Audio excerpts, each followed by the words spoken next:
Hi friends, నా పేరు Prem snake కేచర్. ఇతను వాళ్ళ ఇంట్లో వచ్చేది రెండోసారి ఇది పాము. ఫస్ట్ సారి కూడా జరుపతి పాము.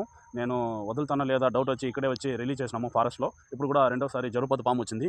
అతను ఈసారి కూడా నేనే వస్తాను మాలేసుకున్నాడు స్వామి. ఇతను ఎలక్ట్రీషియన్, ఒక ఎలక్ట్రీషియన్. నీ పేరు చెప్పు. తిరుమల రాము, ఎలక్ట్రీషియన్ అతను. ఈసారి కూడా ర్యాష్ నెక్కే పట్టినాము వాళ్ళ ఇంట్లో. ఇప్పుడు సేఫ్గా పట్టేసాము, ఎత్తుకొని వచ్చి ఫారెస్ట్లో రిలీజ్ చేస్తున్నాను. ఈసారి కూడా నేనే వస్తాను స్వామి అంటే, సరే రా స్వామి పిలుచుకొని వచ్చినాము. సేఫ్గా రిలీజ్ చేస్తున్నాను. అతని చేతుల మీదుగా రిలీజ్ చేసాము. తాగేసే అట్ట వదులు, ఆడ నిల్చుకో. నీ దగ్గర కదిలి స్వామి పోతుందా? ఓకే, సేఫ్గా రిలీజ్ చేసాము. అతని చేతుల మీదుగా తిరుమల బాబు చేతుల మీదుగా ర్యాష్ నాయక్ రిలీజ్ చేసాము. ఓకే స్వామి, ఓకేనా? నువ్వు ఏమన్నా చెప్తావా? థ్యాంక్ యూ స్వామి. నా పేరు ప్రేమ్ సార్. గుడ్ పర్సన్ స్వామి. కరెక్ట్గా పట్టి కరెక్ట్గా వదులుతారు. నువ్వు ఎందుకు రెండోసారి వచ్చినావు? నమ్మకుండా కరెక్ట్గా ఉండాలి. వదులుతారు లేదా అనుమానంతో వచ్చినావా? ఓకే స్వామి, థ్యాంక్ యూ.